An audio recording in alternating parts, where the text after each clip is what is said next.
नमस्कार मित्रों, उद्भव क्लासेज नौका में आपका हार्दिक स्वागत अभिनंदन है। दोस्तों, हमारा जो बिंदु चल रहा था उसका नाम था राजस्थान का भूगोल और इससे संबंधित सवाल हर एग्जाम में पूछ लिए जाते थे। और हमारा जो बिंदु चल रहा था वो क्या था, मतलब उसमें था राजस्थान का अपवाह तंत्र। क्या था?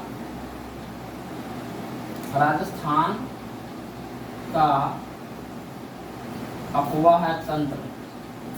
तो दोस्तों, इसमें हमने ना पिछले वीडियो में ये पढ़ा था कि राजस्थान का अपवाह तंत्र मतलब अंतिम जल विलय के आधार पर कितने भागों में बंटा हुआ था। तो हमने ये देखा था कि राजस्थान का मतलब अपवाह तंत्र जो है ना वो अंतिम जल विलय के आधार पर 3 भागों में बंटा हुआ था। नंबर 1 कौन सा था? नंबर 1 था आंतरिक अपवाह तंत्र। और नंबर 2 कौन सा था? नंबर 2 था बंगाल की खाड़ी का अपवाह तंत्र। और नंबर 3 कौन सा था? अरब सागर का अपवाह तंत्र। तो दोस्तों ध्यान देना, ये था किसके आधार पर था?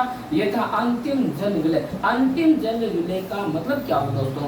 ध्यान से सुनना कि राजस्थान में मतलब जितनी भी मतलब क्या है कि नदियां हैं उनका जल किसी खाड़ी में और किसी सागर में ना गिर करके किसी झील में गिरे। ठीक है ना? यानी कि मतलब राजस्थान का जो जल है, अपने राजस्थान की जो नदियां उनका जो जल है ना वो किसी मतलब क्या है कि बंगाल की खाड़ी या अरब सागर में न गिर के, है ना, और वो मतलब क्या है किसी झील में गिर जाए, वो ही होता है आंतरिक अपवाह तंत्र। ठीक है दोस्तों, तो ध्यान देना, आज हम जो मतलब जो पढ़ेंगे ना वो है हमारा बिंदु क्या है, मेन बिंदु क्या होगा, वो है अपना आंतरिक अपवाह तंत्र। आंतरिक अपवाह तंत्र ये दोस्तों ध्यान देना, ये अपने मतलब कि कुल अपवाह तंत्र का कितना प्रतिशत है? 60% है। ठीक है, और जो बंगाल की खाड़ी का जो अपवाह तंत्र है ना वह है दोस्तों कितना प्रतिशत है? 23 या 24% है। ये है किसका है? ये बंगाल की खाड़ी का अपवाह तंत्र की बात कर रहे हैं। ठीक है, अब दोस्तों ध्यान देना कि अरब सागर का जो अपवाह तंत्र था, अरब सागर का जो अपवाह तंत्र था वो कितना प्रतिशत है? तो दोस्तों ध्यान देना, वो है लगभग 16% या कितना 17% के आसपास। ठीक है, तो यहाँ हम ये देखते हैं कि सबसे ज्यादा कौन सा अपवाह तंत्र है? आंतरिक अपवाह तंत्र है। ठीक है दोस्तों, ध्यान देना, क्योंकि ये आंतरिक इसलिए मतलब ज्यादा है क्योंकि हमारे राजस्थान में अधिकांश नदियां मतलब क्या है कि पहाड़ी क्षेत्रों में ज्यादा बहती है, न कि मैदानी क्षेत्रों में। ठीक है ना, इसलिए आंतरिक अपवाह तंत्र ज्यादा है। ठीक है, अब दोस्तों ध्यान देना क्या कि आंतरिक अपवाह तंत्र की कौन कौन सी नदियां हैं। तो दोस्तों ध्यान देना, इसके लिए मैंने एक आपको कल एक शानदार जो ट्रिक आपको जो दिखाई थी वो देखो, ये है कि ध्यान देना मैंने क्या कल लिखवाया था और वापस मैं इसलिए दिखा रहा हूँ ताकि आपको अच्छा सा याद हो जाए। दोस्तों ध्यान देना, मैंने लिखा था कि काकीसा रूपनगढ़ में बांडी रोग घर। काकीसा रूपनगढ़ में बांडी रोग घर। अब दोस्तों ध्यान देना, इस लाइन से सारे आंतरिक अपवाह तंत्र की सारी नदियां के नाम आ जाएंगे, इस मतलब रो के अलावा, रो को छोड़ देना। ठीक है, अब दोस्तों ध्यान देना, यहाँ लिखा है का, लिखा है ना, इस का मतलब हो जाएगा काकनी। क्या हो जाएगा? काकनी हो जाएगा दोस्तों। इसका अदर नेम क्या है? इसका दूसरा नाम है काकनेय। ठीक है दोस्तों, और इसको स्थानीय भाषा में क्या कहते हैं वहां के लोग? इसको कहते हैं मसूरदी के नाम से भी जाना जाता है। तो दोस्तों एक ध्यान देना, नाम आ गया काकनी का, तो एक ना ध्यान से सुनना कि आंतरिक अपवाह तंत्र की सबसे छोटी नदी कौन सी है? तो वहां भी नाम आता है, इसका काकनी का नाम आता है। दोस्तों ध्यान देना, क्या? आंतरिक अपवाह तंत्र की सबसे छोटी नदी का नाम। तो दोस्तों ध्यान देना, आंतरिक अपवाह तंत्र की सबसे छोटी नदी। ध्यान देना दोस्तों, आंतरिक अपवाह तंत्र की सबसे छोटी नदी कौन सी है? तो वहां नाम आता है किसका? काकनी का, यानी कि काकनी बोल दो या कह सकते हैं अपन क्या कह सकते हैं काकने या कह सकते हैं मसूर की नदी। ठीक है दोस्तों, ध्यान देना। अगर एक मतलब क्या है कि एक ऐसे एग्जाम में दे कि आंतरिक अपवाह तंत्र की सबसे छोटी नदी कौन सी है, तो दोस्तों आपको नाम याद रखना है इसका काकनी का। ठीक है, आप देखना कि यान में क्या का से बन गया काकनी। ठीक है, आगे क्या की से क्या बन जाएगा दोस्तों, की से बन जाएगा कांतली बन जाएगा। क्या बन जाएगा, कांतली बन जाएगा। ठीक है दोस्तों, ध्यान देना। आगे ये जो सारिक है ना, सा से क्या बन जाएगा, सा से दोस्तों सा भी बन जाएगा, और फिर आगे अपने आप आ गया रूपन गढ़। ठीक है, और फिर आ जाएगा मैं से क्या बन जाएगा दोस्तों, मैं से बन जाएगा मैंथा। ठीक है, और फिर आगे लिखा बांडी। ठीक है ना, ये तो मतलब ये फिर आगे लिखा था घर, इससे हम क्या बना लेंगे, इससे बना लेंगे घग्गर नदी। ठीक है दोस्तों, तो अब ध्यान देना क्या कि आंतरिक अपवाह तंत्र की कौन कौन सी नदियां हैं। एक तो हो गया काकनी, दूसरा कांतली, और ये साबी, फिर आ गया रूपनगढ़, फिर आ गया मेंढा, और फिर आ गया बांडी, और रो का कुछ नहीं बनेगा, और उसके बाद आ गया घग्गर। ये है दोस्तों आंतरिक अपवाह तंत्र की सारी नदियों के नाम। अब दोस्तों ध्यान देना, यहाँ लिखा है मैंने कि आंतरिक अपवाह तंत्र की सबसे छोटी नदी कौन सी है, तो नाम आ गया काकनी का। तो अब दोस्तों ध्यान देना क्या कि आंतरिक अपवाह तंत्र की सबसे बड़ी नदी का नाम क्या है, तो दोस्तों ध्यान देना, नाम आ जाएगा क्या, नाम आ जाएगा घग्गर। ये दोस्तों बहुत इंपॉर्टेंट फैक्ट है क्या कि आंतरिक अपवाह तंत्र की सबसे बड़ी नदी का नाम क्या है, तो नाम आ जाएगा घग्गर। और फिर दोस्तों ध्यान देना, एक के अंदर और है इसका फैक्ट है कि पूर्ण बहाव के आधार पर, क्या कि पूर्ण बहाव के आधार पर, क्या बोला मैंने बोला कि पूर्ण बहाव के आधार पर सबसे बड़ी नदी कौन सी है, तो दोस्तों वहां नाम आएगा किसका, वहां नाम आ जाएगा कांतली नदी। ये आपको फैक्ट तीनों याद रखने, बहुत इंपॉर्टेंट फैक्ट है दोस्तों, ध्यान देना। ठीक है, अब दोस्तों ध्यान देना, हम आंतरिक अपवाह तंत्र में क्या क्या पढ़ेंगे अपन, है ना, इन सारी नदियों को विस्तार से समझेंगे, एक एक है ना, एक एक हिसाब से। ठीक है, अब दोस्तों ध्यान देखना, इन सारी नदियों में घग्गर जो नदी है ना, बहुत इंपॉर्टेंट नदी है, इसलिए आज हम ना पूरा यानी कि घग्गर के बारे में पूरी की पूरी नॉलेज हासिल करेंगे। ठीक है, तो आते हैं अपने मेन पर कि आंतरिक अपवाह तंत्र की कौन सी नदी है, नाम आता है घग्गर का। ठीक है दोस्तों, आ जाओ, अब हम सीखते हैं घग्गर के बारे में। ठीक है, अब दोस्तों देखना आंतरिक अपवाह तंत्र, दोस्तों ध्यान देना, यहां मैंने कुछ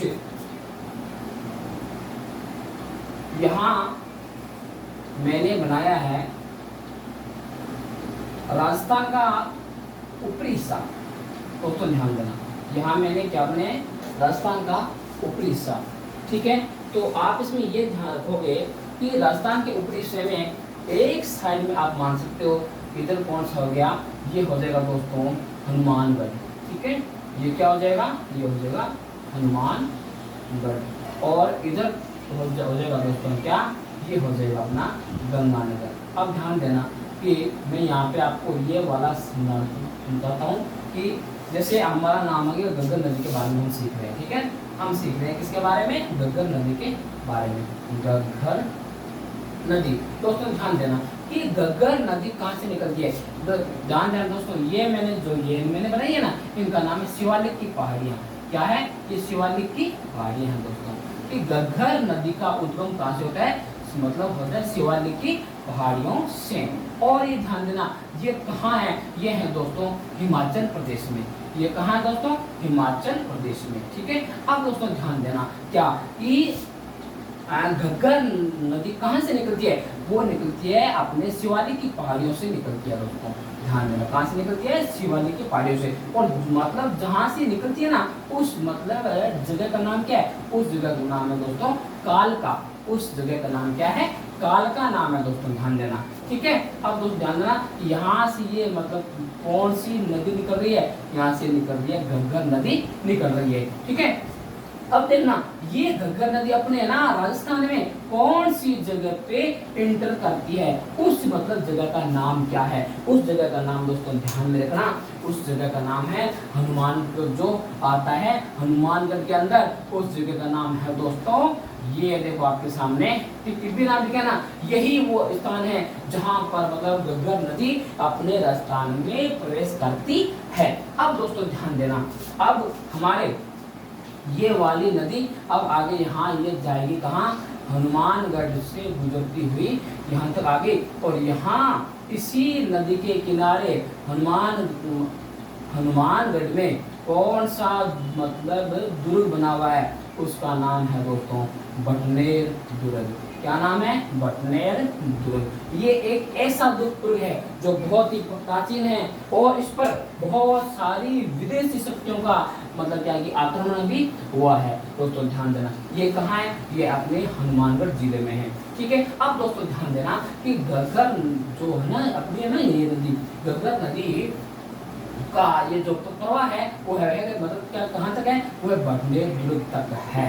अब देखना दोस्तों ये आगे कहाँ तक चलती है, अब देखना कि हाँ, अब देखो दोस्तों और यहाँ पर क्या क्या है, मतलब घग्गर नदी के किनारे एक सभ्यता है। क्या है, एक यहाँ पे एक सभ्यता है, उस सभ्यता का नाम क्या क्या दोस्तों ध्यान देना कि नाम है कालीबंगा और पीलीबंगा और रंगमहल। यहाँ दोस्तों ध्यान देना, यहाँ पे 3 सभ्यता है। कहाँ पर ये है घग्गर नदी के किनारे, और कहाँ ये है हनुमानगढ़ जिले में। ठीक है दोस्तों, अब ध्यान देना, फिर आपको इसमें ये समझना था कि घग्गर जो नदी है वो मतलब प्रवेश करती है कहाँ से, हनुमानगढ़ में टिब्बी नामक स्थान से एंटर करती है, और ये आती है कहाँ तक आती है, ये आती है बटनेर मतलब दुर्ग तक आती है। अब दोस्तों ध्यान देना कि यहाँ अपन ऐसे लिखेंगे कि घग्गर नदी का उद्गम कहाँ से हुआ शिवालिक की पहाड़ियों से, और वो शिवालिक की पहाड़ियाँ कहाँ है, हिमाचल प्रदेश में, और जहाँ से घग्गर नदी निकलती है उस जगह का नाम क्या, कालका है। ठीक है, और वो अपने राजस्थान में कहाँ से मतलब क्या एंटर करती है, एंटर करती है मतलब अपने टिब्बी नामक स्थान से एंटर करती है, और फिर ये आगे कहाँ तक जाती है, ये जाती है बटनेर दुर्ग तक। और इस मतलब नदी के किनारे कौन कौन सी सभ्यता है, कालीबंगा, पीलीबंगा और रंगमहल। अब दोस्तों ध्यान देना और यहाँ पे क्या क्या है, हाँ अब दोस्तों ध्यान देना, इसी सभ्यता के सहारे है ना एक यहाँ पर एक झील है, एक क्या है यहाँ पर एक झील है, उस झील का दोस्तों नाम क्या है, देखना ध्यान से देखना कि यहाँ सभ्यता के पास में एक झील है, उस झील का नाम क्या है, उस झील का नाम है दोस्तों तलवाड़ा झील है। क्या नाम है, तलवाड़ा झील है, मतलब झील का नाम क्या हो गया, झील का नाम हो गया तलवाड़ा झील। ठीक है, अब दोस्तों ध्यान देना और यहाँ पर क्या क्या है, और यहाँ पर क्या क्या है,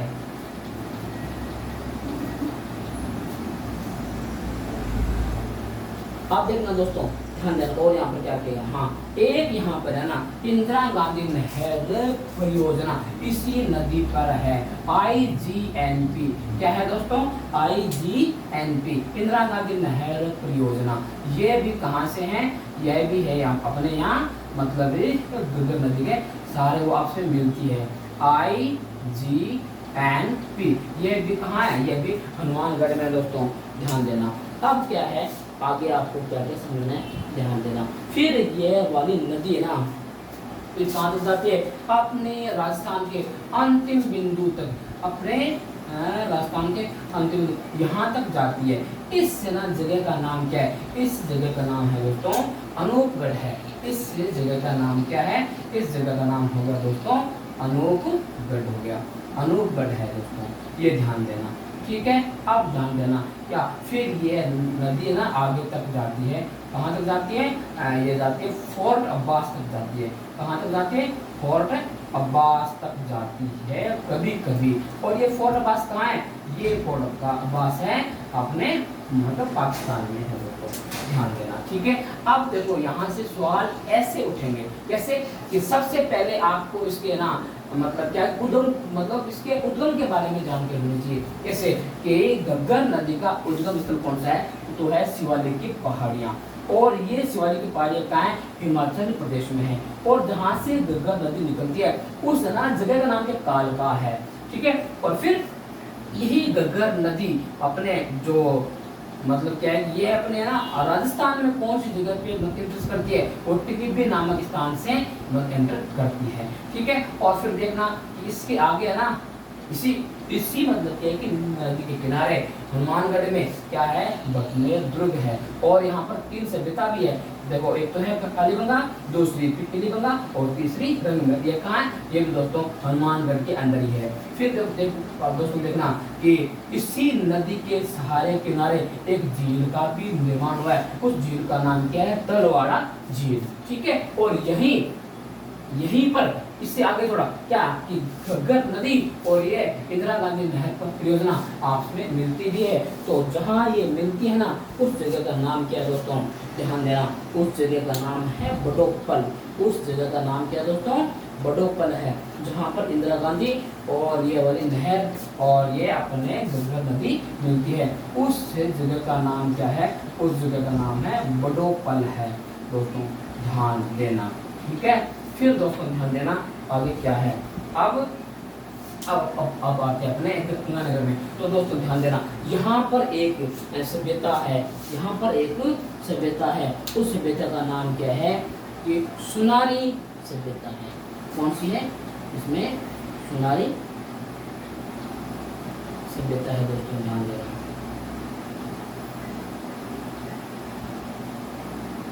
हाँ, अब दोस्तों ध्यान देना,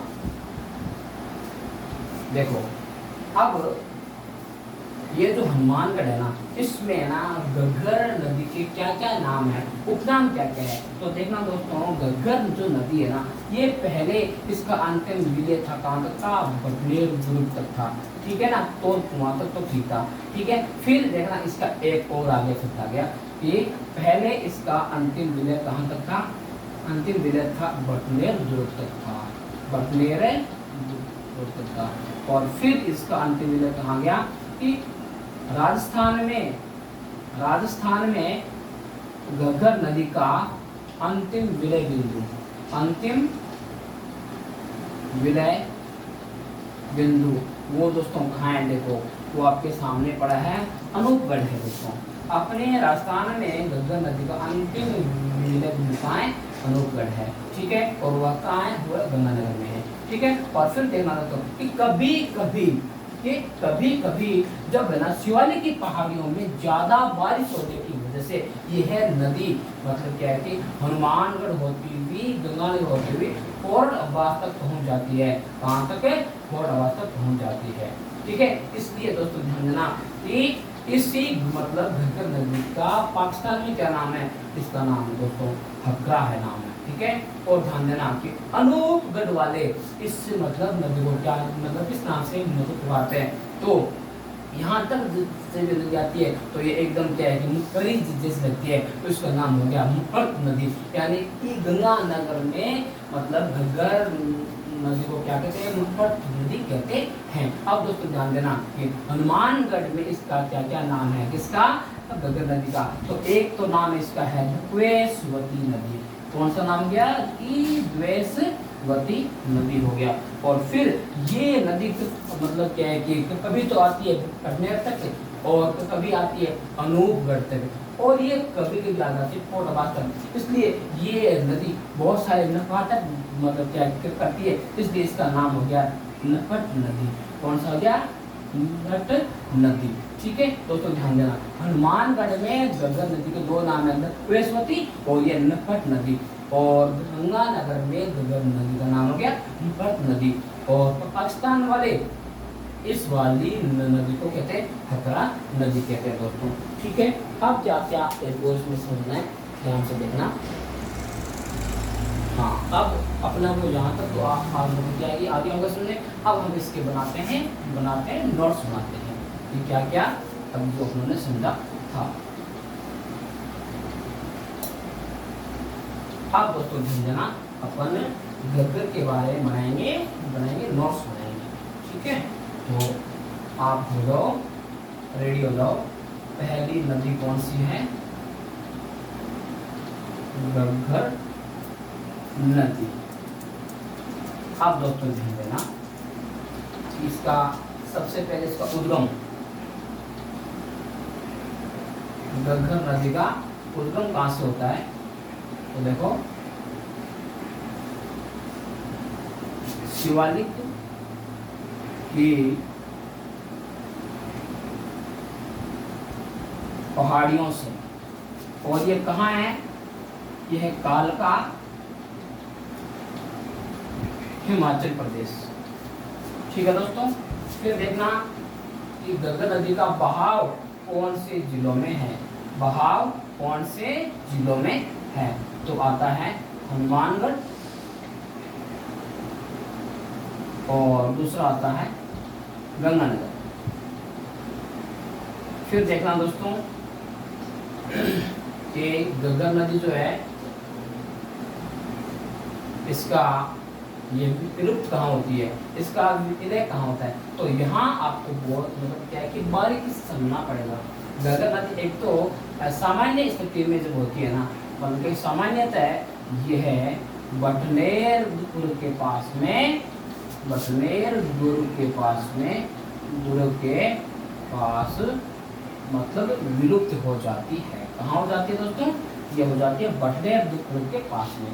और फिर ध्यान देना, अगर जब इसमें पानी कुछ होता है और इसका घग्गर नदी का राजस्थान में अंतिम जल विलय वाला बिंदु कौन सा है? ध्यान देना कि राजस्थान में अंतिम जल विलय वाला बिंदु कौन सा है? वह दोस्तों अनूपगढ़ है। वहां तक भी ये कभी कभी जाती है। कौन सी नदी? घग्गर नदी। और फिर दोस्तों ध्यान देना नंबर 3 पे क्या है कि जब भी मतलब क्या है कि शिवालिक पहाड़ियों में जब मतलब क्या है कि बारिश अधिक हो जाती है तो घग्गर नदी मतलब क्या है कि अनूपगढ़ से आगे भी मतलब क्या है कि फोर्ट अब्बास तक जाती है। दोस्तों कहाँ तक जाती है? फोर्ट अब्बास तक जाती है। ठीक है, कि यहाँ मैं लिख सकता हूँ कि शिवालिक की पहाड़ियों में, शिवालिक की पहाड़ियों में वर्षा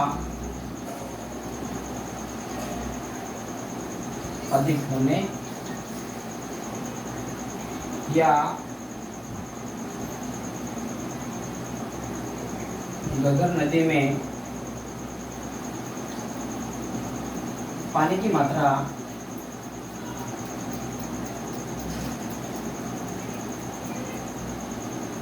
अधिक होने पर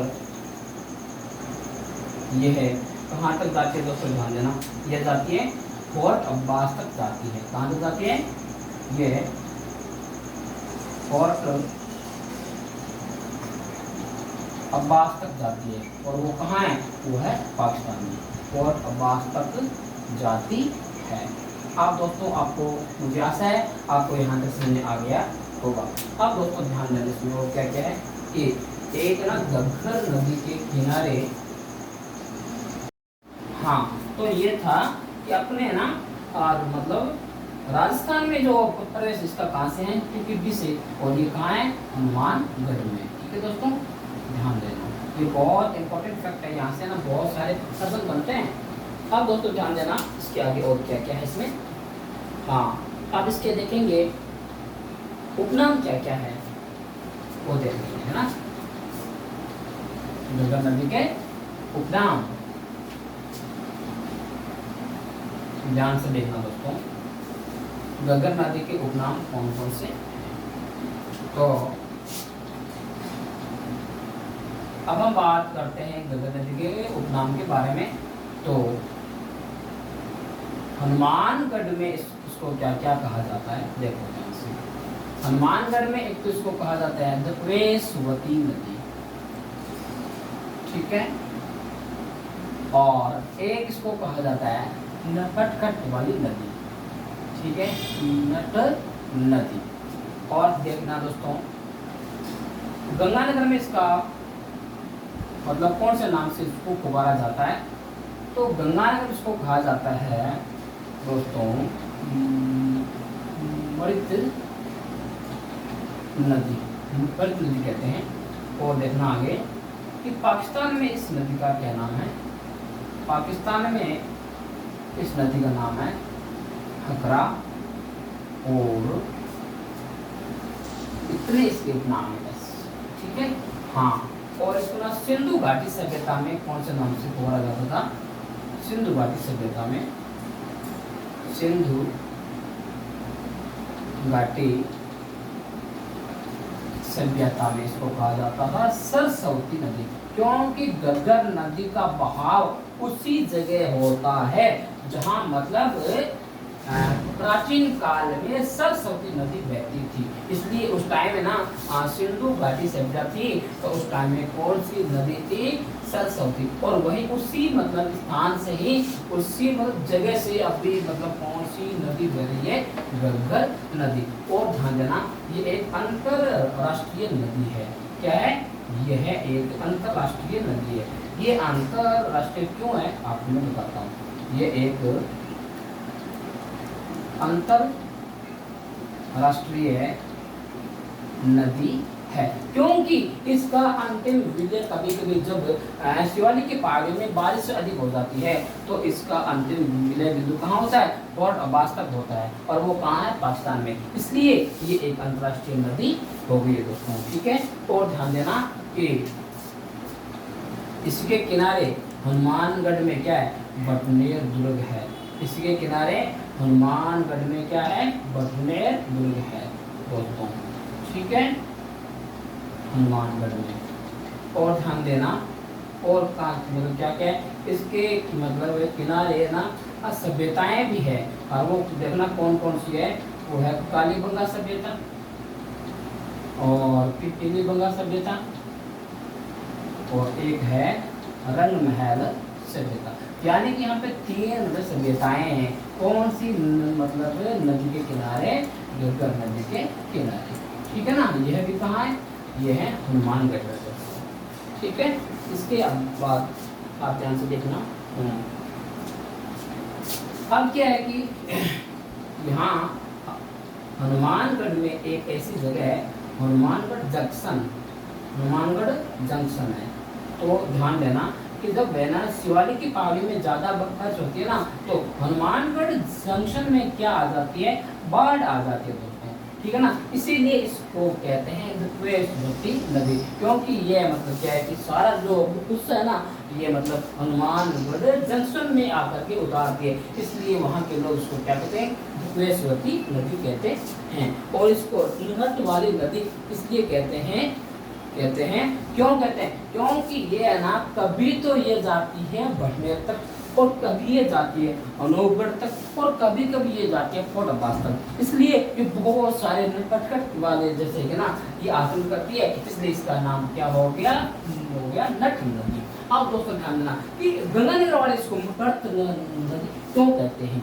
गंगानगर वाले इसको मुख्य इसलिए कहते हैं कि सारा का सारा पानी जो मतलब सिंचाई के लिए काम आता है, वो तो क्या है कि हनुमानगढ़ तक की क्या है कि सीमित हो जाता है, और फिर जब ये गंगा में आती है तो एकदम मुख्तलिफ विषय आती है। इसलिए इसका नाम क्या हो गया? मुख्य नदी, ठीक है।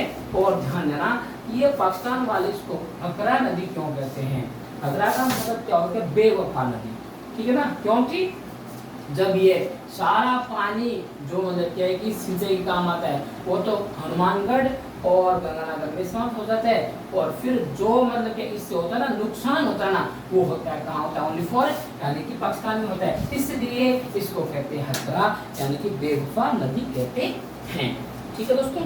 अब ध्यान देना इससे आगे, हाँ, जहाँ पर एक और है कि जहाँ पर IGNP और ये मतलब कि घग्गर नदी आपस में मिलती है, वो जगह का नाम क्या है? उस जगह का नाम दोस्तों बड़ोपल है, ठीक है। ध्यान देना कि जहाँ पर IGNP और घग्गर नदी आपस में मिलती है, ठीक है ना, कि IGNP व घग्गर नदी परस्पर मिलती है। अब देखना कहाँ मिलती है, उस जगह का नाम है दोस्तों बड़ोपल, ठीक है, ध्यान देना। अब देखना कि बड़ोपल में और क्या क्या है दोस्तों। यहाँ पर ना, हाँ, राजस्थान में सेम की समस्या है, बड़ोपल है ना वहां पर, ठीक है ना। यहाँ राजस्थान में सेम की समस्या है, सेम की समस्या है। ये बड़ोपल कहाँ है? ये है हनुमानगढ़ में है दोस्तों, ठीक है। और क्या क्या है अपने बड़ोपन में, हाँ एक बड़ोपन में यहाँ दूसरा पक्षी अभयारण्य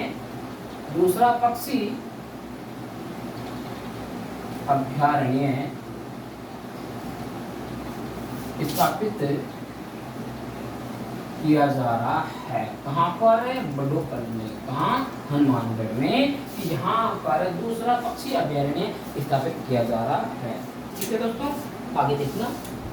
हाँ, जहाँ पर ये घग्गर नदी बहती है, जहाँ पर घग्गर नदी का प्रवाह है, उसको क्या कहते हैं? घग्गर का जहाँ पर मतलब प्रवाह है, जहाँ पर उसका बहाव है, वो उसको क्या कहा जाता है दोस्तों? उसको कहते हैं घग्गर बेसिन। घग्गर बेसिन कहते हैं, या कहा जाता है नाली क्षेत्र। क्या कहा जाता है? नाली क्षेत्र। और इसको एक नाम और भी कहते हैं कि क्या नाम इसका? इसका नाम होता है पाट क्षेत्र भी कहते हैं, जहाँ पर ये घग्गर नदी बहती है। ठीक है, आप दोस्तों ध्यान देना।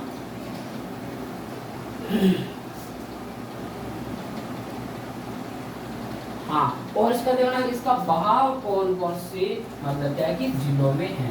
बहाव वाले जिले, बहाव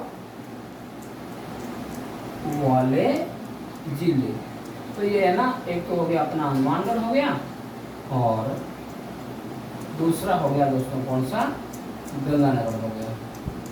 ठीक है, और ध्यान देना इसके सारे आपको मैंने वो सभ्यता लिखा थी, काले गंगा और पीली गंगा और कौन सी रंगमय, है ना।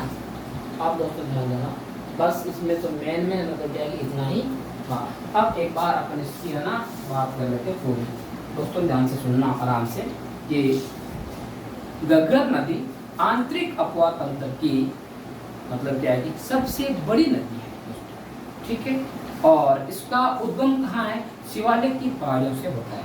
और देखना कि शिवालिक की पहाड़ियाँ कहाँ हैं? HP यानी कि हिमाचल प्रदेश। और जहाँ से घग्गर नदी निकलती है उस जगह का नाम क्या है? कालका। ठीक है, और जो कहाँ है? HP यानी कि हिमाचल प्रदेश में है। इसके बाद दोस्तों ध्यान देना कि घग्गर नदी कौन कौन से जिलों में बहती है, तो वहाँ आते दो मतलब जिलों के नाम आते हैं। नंबर 1 कौन सा होता है? हनुमानगढ़। नंबर 2 कौन सा होता है? गंगानगर। ठीक है, और ध्यान देना कि घग्गर नदी राजस्थान में कहाँ से कौन से स्थान से प्रवेश करती है, तो टिकबी का नाम आपने सुना होगा, और वो कहाँ है? हनुमानगढ़ में। ठीक है, टिकबी नाम याद रखना। और फिर दोस्तों ध्यान देना घग्गर नदी के किनारे मतलब सभ्यताओं का विकास हुआ है। क्या क्या? एक तो है कालीबंगा और पीलीबंगा और रंग महल। ठीक है, और क्या है? हाँ, घग्गर नदी के किनारे हनुमानगढ़ में एक दुर्ग है, उसका नाम है बटनेर दुर्ग। और वहां तक ये है ना घग्गर नदी का अंतिम जल विलय होता है। ठीक है, और अपने राजस्थान में घग्गर नदी का अंतिम जल विलय का बिंदु कहाँ है? अनूपगढ़। ठीक है, और जब कभी कभी है ना कि कभी कभी जब है ना शिवालिक की पहाड़ियों में ज्यादा बारिश होने के कारण घग्गर में पानी जब आता है ना ज्यादातर, तो वो मतलब क्या है कि फोर्ट अब्बास तक जाती है। और फोर्ट अब्बास कहाँ है? वो है पाकिस्तान में। ठीक है ना, इसलिए वो मतलब कहते हैं मतलब है पाकिस्तान वाले कहते हैं हकरा नदी कहते हैं किसको? घग्गर को। और हनुमानगढ़ वाले क्या कहते हैं? हनुमानगढ़ वाले कहते हैं वो त्रिवेणी नदी और निकट नदी कहते हैं, और गंगानगर वाले क्या कहते हैं? निकट नदी कहते हैं। ठीक है दोस्तों, ध्यान देना। अब क्या है? जहाँ पर मतलब IGNP और घग्गर नदी आपसे मिलती है उस जगह का नाम क्या है? बड़ोपल है। ठीक है, और यहाँ पर राजस्थान में सेम की समस्या कहाँ पर? बड़ोपल में। और यहाँ पर सेकंड पक्षी अभ्यारण्य भी स्थापित किया जा रहा है। और घग्गर का जो प्रवाह है, जो बहाव है, उसको क्या कहते हैं? घग्गर बेसिन या कहते हैं नाली, कहते हैं नाली क्षेत्र, और उसको बोलते हैं, उसको पाट भी बोलते हैं। ठीक है दोस्तों, ध्यान देना। इसके अलावा और इसमें क्या था वो भी बता देते हैं आपको। हाँ, अब एक दोस्तों इसमें ऐसा है कि घग्गर मतलब नदी से संबंधित आपको सारे फैक्ट जो मतलब इम्पोर्टेंट है ना, वो आपको सारे समझा दिए। ठीक है, तो आज इतना ही, बाकी कल वाली वीडियो में करेंगे।